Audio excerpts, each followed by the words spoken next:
O zabranie głosu proszę ocalałego z Auschwitz, pana Bernarda Offena.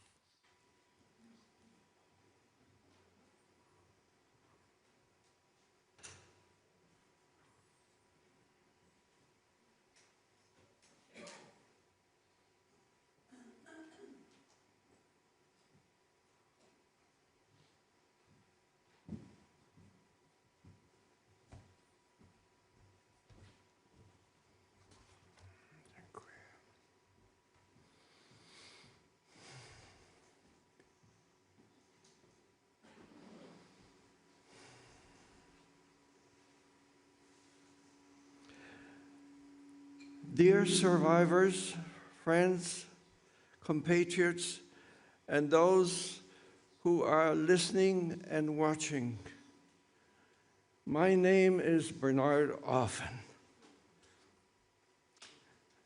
I have come to this place of death to talk to you about life. Although I feel torn to pieces inside, I'm almost 97 years young, and I'm a survivor of 5 camps, including this one.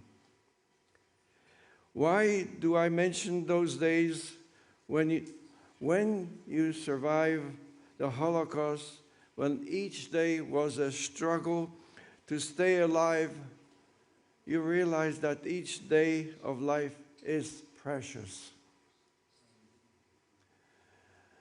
I was born in Krakow and had a pretty fine life before the war started. I lived with my father and mother, Jacob and Gittel, and my sister Miriam, and my brother Sam and Nathan. I was the youngest. Life for Jews in pre-war Krakow wasn't perfect, but it was pretty good. My family wasn't rich, but we had enough to eat, and for a little kid growing up next door to a chocolate factory, life was often sweet. When the Germans invaded, life changed pretty fast. Our family didn't manage to stay together. I smuggled food into the Krakow ghetto. One day after returning, I learned from my father and my mother and sister had been taken from the ghetto. They disappeared. Later, I learned that they had been murdered in Auschwitz death camp. After many months, I was separated from my father in Auschwitz. My father was sent to the left toward death, and I was sent to the right. I remember that moment, our eye contact, and the feeling that we were seeing each other for the last time.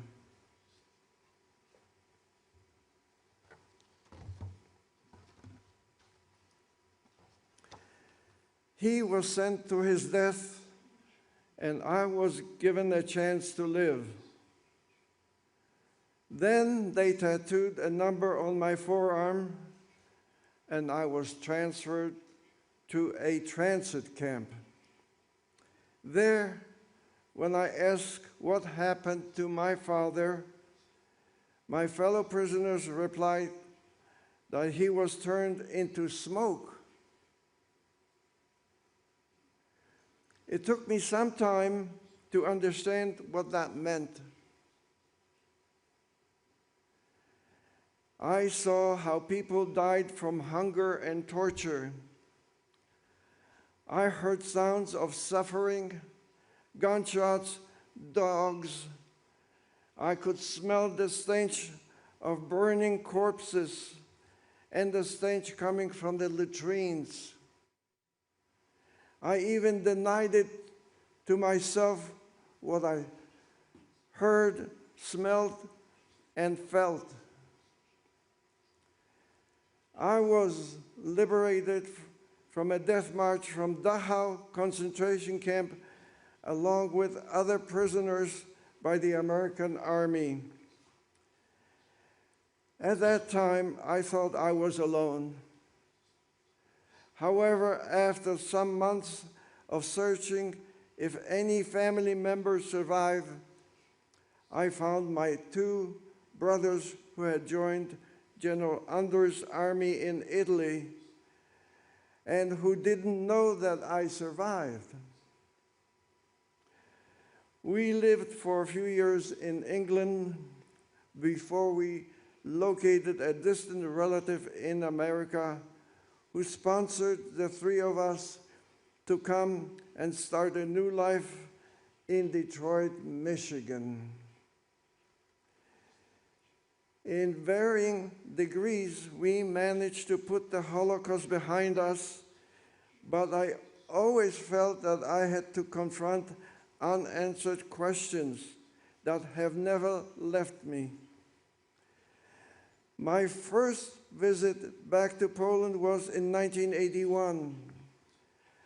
I visited Auschwitz and realized that part of my healing process would be telling my story, especially to young people. I have been coming back to Poland regularly and visited Auschwitz many times, always bearing testimony and reconnecting with people. I made movies and wrote books. I always was trying to focus on life and focus on love. I learned that the only way forward we have as a people is not through revenge, anger, and resentment for crimes as awful as the Holocaust. I had learned that the only way forward was through empathy, seeing the intrinsic value of every human being on the planet and helping everyone uncover their self-worth. People always ask me how I survive. Was I clever or strong or lucky? I survived because people helped me. I call them my angels. My fellow prisoners helped me, Poles helped me, and even on occasion Germans helped me. The Holocaust showed me how awful human beings can be, but also, more importantly, how caring, and courageous, and empathetic we can be, we must be. After 70 years in America, I decided a few years ago to move back to Poland. I didn't like the way things were going in America, and I felt I had more work to do in Poland, educating my fellow citizens. So now, once again, I live in beautiful Krakow. I have found my home again in Kazimierz, the Jewish Quarter, and my second home in the Jewish Community Center. And somehow, in a world that sadly has not learned the lessons of the Holocaust, where anti-Semitism and other hatreds are on the rise, my Krakow hometown has become one of the easiest and safest places to be Jewish.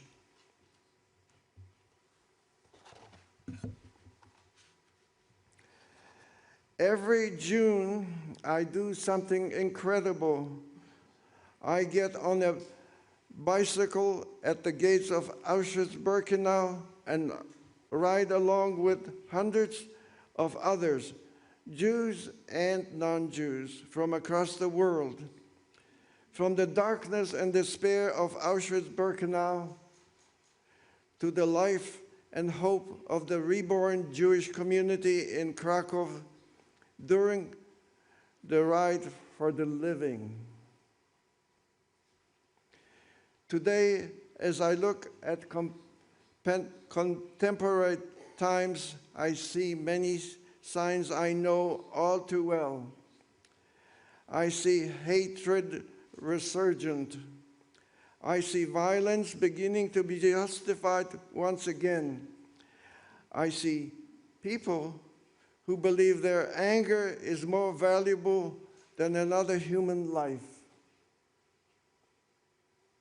I say this because I am an old man who has seen where indifference leads to. And I say this because I believe. I truly believe that we can choose differently. I ask you today, let memory not be a burden. Let it be a light that guides us in the darkness. We, the witnesses, will soon pass away, but I believe this light will remain with you.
Szanowni Państwo, zapaliliśmy symboliczne światło pamięci. A o zabranie głosu proszę pana Jossiego Matiasa, przedstawiciela darczyńców Fundacji Auschwitz-Birkenau.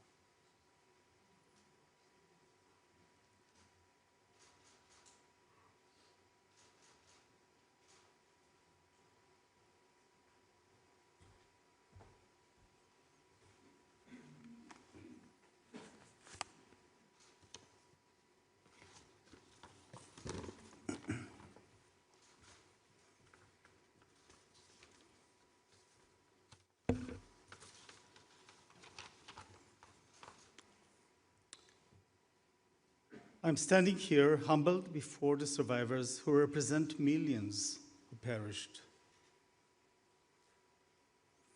Mr. President, Director Dr. Tsiwinski, member of the Diplomatic Corps, representatives of the Polish government, distinguished guests, I'm deeply honored to stand before you. As someone born and raised in Israel, the Holocaust was not a chapter in history book.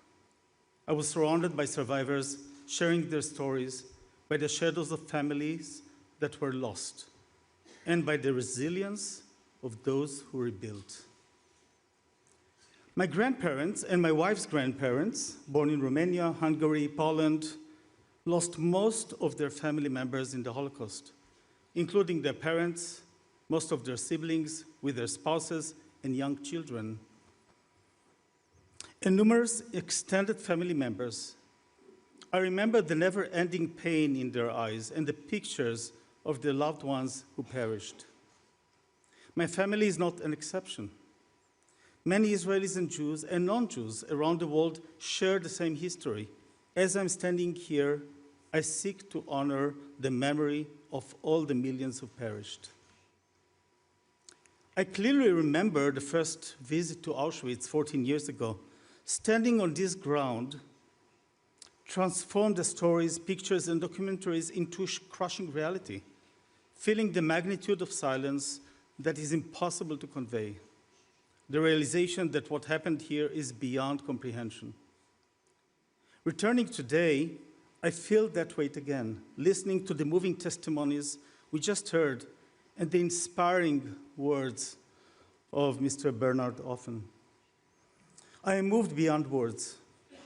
It is a stark reminder that while the history is vast and the magnitude of the Holocaust is unmanageable, the loss was always individual.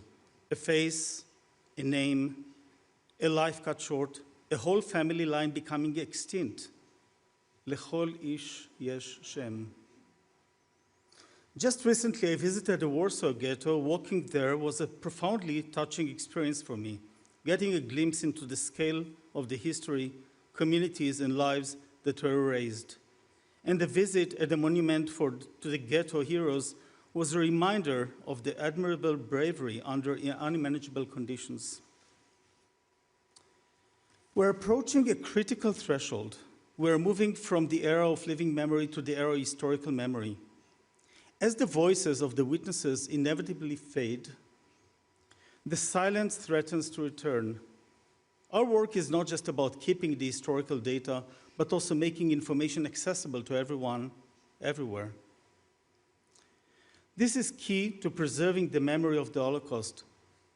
Technology can be a powerful tool for promoting education and remembrance. Never again is not a passive hope. It is an active imperative. It demands our unwavering attention. That is why, over 15 years ago, I was proud to start and help lead an effort to digitize Holocaust documents and make them broadly available, partnering with museums around the world. From Yad Vashem in Jerusalem to right here at the Auschwitz-Birkenau Museum, to ensure history is preserved for future generations and never forgotten. What eventually became Google Arts and Culture, where now hundreds of museums, archives, and collections of humanity's precious heritage from all over the world are made available online, in fact started with this urgent mission to ensure the documents, photographs, and artifacts of the Holocaust were preserved and no longer bound to physical walls. To ensure that the information and the truth remain accessible to billions of people, regardless of where they live. I will never forget a message I received from an Auschwitz survivor living in Australia. He told me that for the first time in over 65 years, he was finally able to see the faces of the friends he has lost and the streets of his childhood town. It was a deeply personal restoration of a world taken away. Since then, I have heard so many other families who, through this work, had finally seen images of relatives they thought had vanished forever. But today, these memories are being challenged by growing shadow of distortion. The preservation of testimony has never been more critical. It is no longer enough to simply make information available. Our responsibility is to ensure it remains trusted and deeply understood.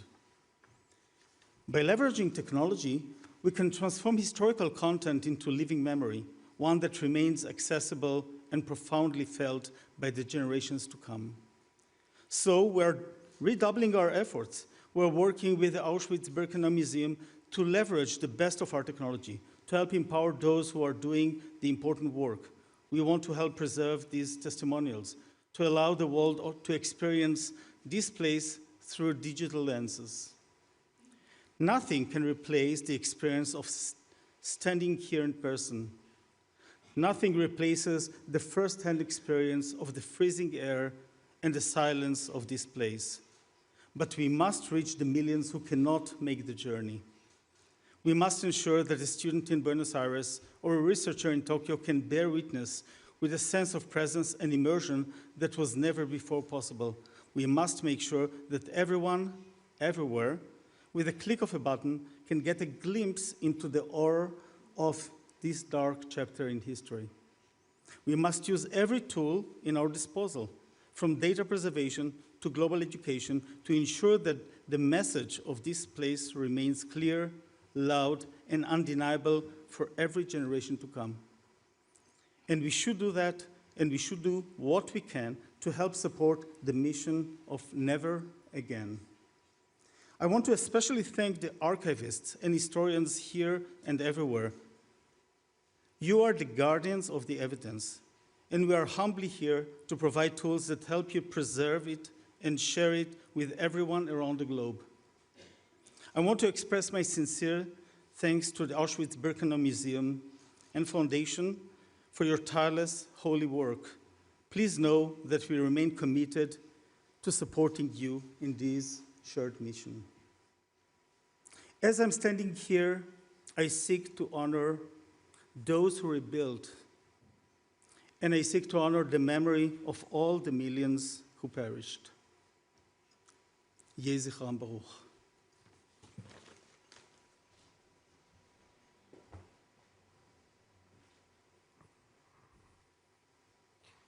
Szanowni Państwo, głos oddaję opiekunowi miejsca pamięci Auschwitz-Birkenau, panu dyrektorowi, doktorowi Piotrowi Cywińskiemu.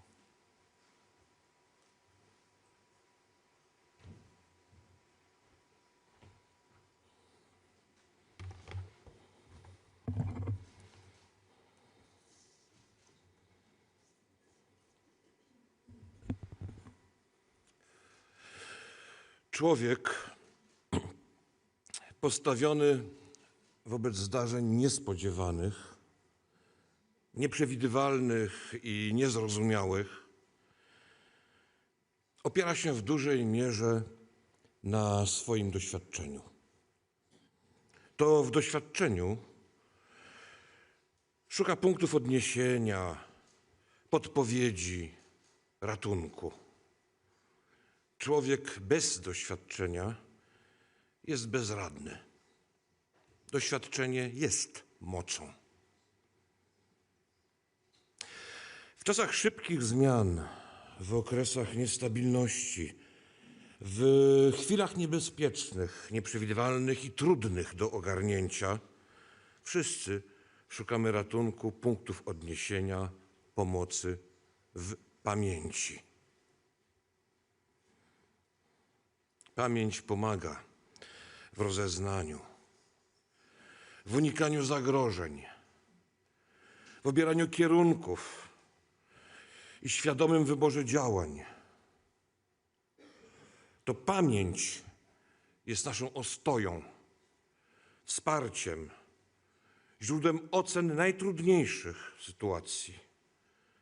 To z niej wynika potrzeba i hierarchia naszych kroków i czynów. Pamięć jest potęgą, dokładnie tak jak doświadczenie. Pamięć i doświadczenie to są w istocie bliźniacze pojęcia. Podobne do siebie, jak tylko może być bliźniacze rodzeństwo. Są jak skarby, jak drogowskazy, jak podpowiedzi i ostrzeżenia.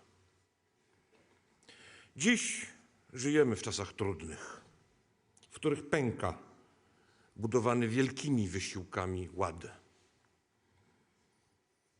w których prawo międzynarodowe jest gwałcone, w których całe systemy reguł i wartości sypią się na naszych oczach. Widzimy dziś wszyscy jaśniej ogromną wagę doświadczenia i pamięci. Gdyż poruszamy się coraz bardziej w sytuacjach niespodziewanych, nieprzewidywalnych i niezrozumiałych. Musimy więc polegać na doświadczeniu i jej bliźniaczce pamięci. Pamięć nie jest ciężarem, wskazuje na sens. Pamięć nie wynika z obowiązku, mnoży bowiem przede wszystkim szanse. Pamięć nie powinna być postrzegana w kategoriach lekcji do odrobienia, ale dużo bardziej jako źródło realnego wsparcia, wzmocnienia, wzrostu świadomości, rozszerzenia i pogłębienia swojego rozeznania.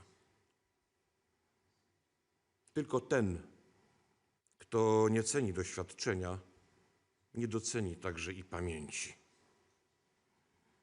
Wasze doświadczenie, drodzy, tak bardzo bolesne i trudne, tak okrutne i trudno wyobrażalne, stało się fundamentem naszej pamięci. Jest więc dziś, w wichurze dzisiejszych wyzwań i zagrożeń, naszym skarbem, drogowskazem, podpowiedzią, ostrzeżeniem. Jest naszą potęgą indywidualną i społeczną. Tylko każdy dzień powinien zaczynać się od poczucia wdzięczności naszej dla was ocalałych. Jeśli bowiem odrzucilibyśmy pamięć i doświadczenie, rychło zaczniemy znowu, jak Zaumengradowski, zarzucać bezczynność nawet księżycowi, błagając, aby przyszedł, rzucił spojrzenie swoich jasnych oczu na przeklętą, ciemną ziemię i zobaczył.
Szanowni Państwo, niech te zapalone znicze będą symbolem naszej pamięci o ofiarach obozu Auschwitz. W imieniu ocalałych do złożenia znicza zapraszam prezydenta Rzeczypospolitej Polskiej pana Karola Nawrockiego.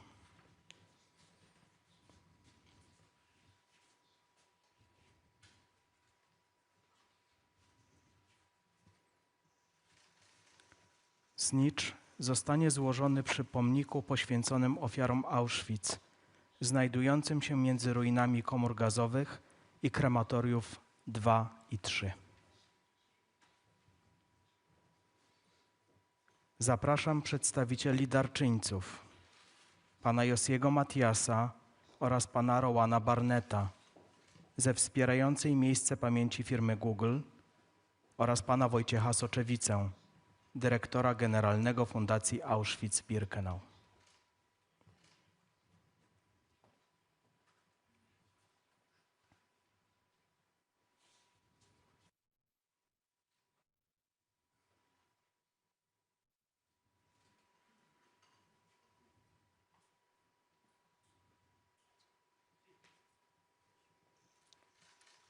Znicz zostanie złożony przy pozostałościach tzw. Białego Domku, jednej z prowizorycznych komór gazowych utworzonych w pobliżu obozu Birkenau.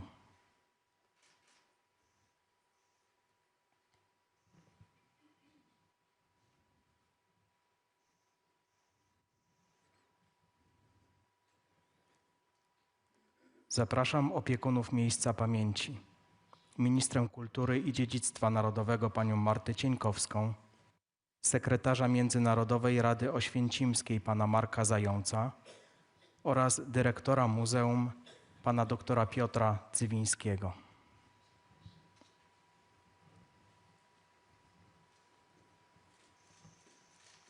Znicz zostanie złożony przy ruinach komory gazowej i krematorium 4, podpalonego przez więźniów Sonderkommando podczas powstania, w czasie którego prawdopodobnie zginął Zaumengradowski.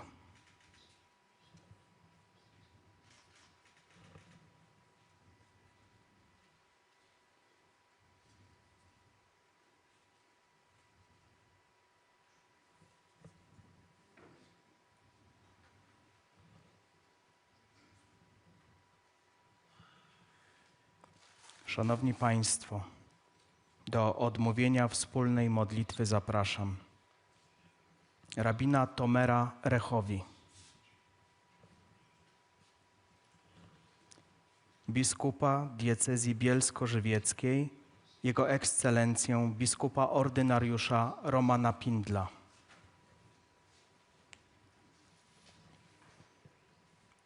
biskupa diecezji cieszyńskiej Kościoła Ewangelicko-Augsburskiego, Jego Ekscelencję biskupa Adriana Korczago, przedstawiciela Polskiego Autokefalicznego Kościoła Prawosławnego, księdza ichumena Aleksandra.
מזמור לדוד. אדוני רואי לא אחסר, בינו דשא ירביצני, על מי מנוחות ינעלני. נפשי ישובב, ינחני במעגלי צדק למען שמו. גם כי ילך בגץ על מוות, לא ירא רע, כי אתה עמדי. שבטך ומשענתך המה ינחמוני. תערוך לפני שולחן נגד צורריי. דשנת בשמן ראשי, כוסי רוויה. אך טוב וחסד רדפוני כל ימי חיי, ושבתי בבית אדוני לאורך ימים. אל מלא רחמים. אל מלא רחמים שוכן במרומים, דיין אלמנות ואבי יתומים. המצא מנוחה נכונה על כנפי השכינה, במעלות קדושים וטהורים, כזוהר הרקיע, מאירים ומזהירים, לנשמות 6 מיליונים אחינו ואחיותינו, רבבות אלפי ישראל, אנשים, נשים וטף, שנהרגו, שנשחטו, שנשרפו, שנחנקו, שנקברו חיים ושהומתו בכל מיני מיתות משונות ואכזריות בידי הגרמנים הנאצים ועוזריהם, ושהלכו לעולמם על קידוש השם, בעבור שאנו מתפללים לעילוי נשמותיהם. לכן בעל הרחמים יסתירם בסתר כנפיו לעולמים, ויצרור בצרור החיים את נשמותיהם. בגן עדן תהיה מנוחתם, אדוני הוא נחלתם, וינוחו בשלום על משכבותם, ונאמר אמן. קדיש. יתגדל ויתקדש שמי רבה, בעלמא דברה קירותה, וימליך מלכותה, ויצמח פוגנה, ויקרב משיחה. חייכון וימכון וחיי דכל בית ישראל, בעגלה ובזמן קריב, ואמרו אמן. יהא שמי רבה מברך לעלם לעלמי עלמיה, יתברך וישתבח ויתפאר ויתרומם ויתנשא ויתהדר ויתעלה ויתעלל, שמי דקודשה בריחו. לעילה מן כל ברכתה שירתה שבחתה ונחמתה, דאמירן בעלמה, ואמרו אמן. יש לומר רבה משמיה וחיים עלינו ועל כל ישראל, ואמרו אמן. עושה שלום במרומיו וברחמיו יעשה שלום עלינו ועל כל עמו ישראל, ואמרו אמן.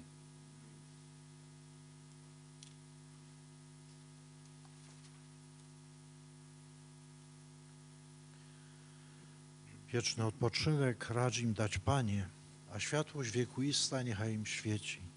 Niech odpoczywają w pokoju wiecznym.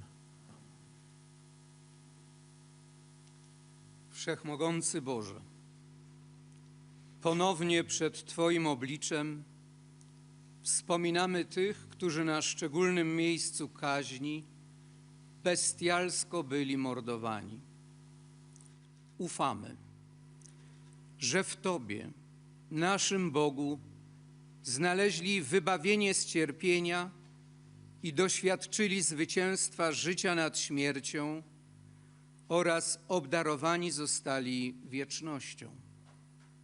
Wspomóż nas, abyśmy czerpiąc naukę z przeszłości, przezwyciężali w sobie wszelką niechęć do drugiego człowieka.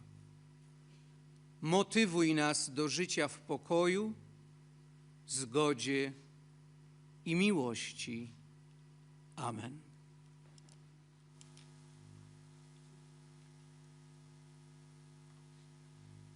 Boże duchów i ciała wszelkiego, który śmierć zdeptałeś, szatana obezwładniłeś i darowałeś życie Twemu światu.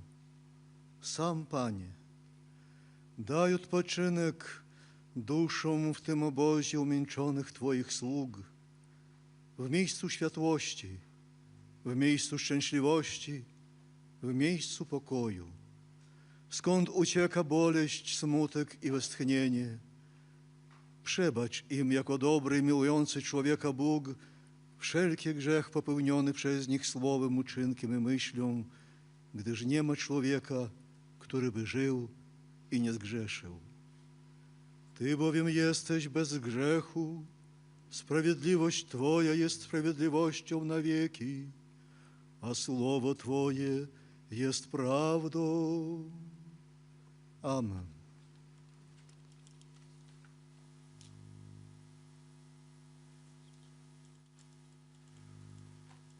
Jagłania Pragnie wody ze strumieni, tak moja dusza pragnie Ciebie, Boże. Moja dusza tęskni za Bogiem, Bogiem żywym. Kiedy przyjdę i ujrzę oblicze Boga. Łzy stały się moim pożywieniem we dnie i w nocy.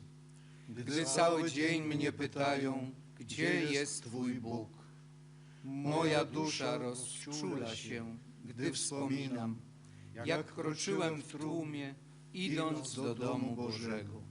Wśród głosów radości i dziękczynienia świątecznego orszaku. Dlaczego się smucisz, moja duszo? Czemu się we mnie trwożysz? Zaufaj Bogu, bo jeszcze będę Go sławił. On jest moim zbawieniem i Bogiem. Moja dusza dręczy się we mnie, więc wspominam Cię z ziemi Jordanu i Hermonu, z góry Misar. Otchłań wzywa otchłań hukiem Twoich wodospadów. Wszystkie fale i nawałnice przewaliły się nade mną. W dzień okazuje mi Pan swoją łaskę, a w nocy Mu śpiewam i modlę się do Boga mojego życia. Mówię do Boga: opoko moja, dlaczego mnie zapomniałeś? Czemu chodzę smutny? Czemu wróg mnie gnębi? Obelgi moich wrogów kruszą mi kości, gdy cały dzień mnie pytają, gdzie jest Twój Bóg? Dlaczego się smucisz, moja duszo? Czemu się we mnie trwożysz? Zaufaj Bogu, bo jeszcze będę Go sławił. On jest moim zbawieniem i Bogiem.